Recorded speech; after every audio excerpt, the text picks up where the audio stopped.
Hi, beloveds. Since the pandemic, we have rushed to pull together wellness resources for all our people. Some employers created specialty websites with links to fancy articles. They hired wellness staff or beefed up their EAP workshops. We continue to want our people to be aware of available resources that support their mental health and well-being. I think this is all good, but not great. A new Workforce Institute report at UKG found that managers have a greater influence on employee mental health than therapists or doctors, and an influence equal to spouses and partners. That's wild.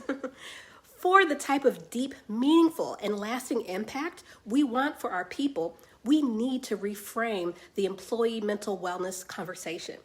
We are empowering our staff, yet forgetting about the huge impact we'd have if we also empowered our managers. I agree with this report.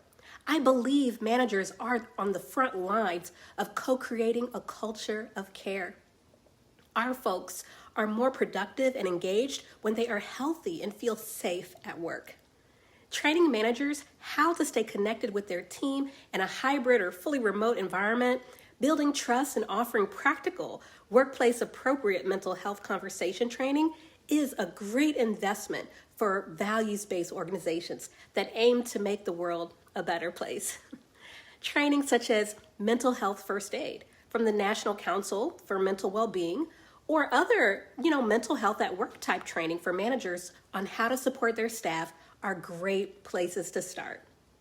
Many managers are afraid to have conversations they know they need to have because they're anxious about, stepping out of bounds. So support managers with the training they need so they don't ignore important indicators or fumble when it matters most. It's time to take mental health at work to the next level for our people, for our missions. See you next time, beloveds.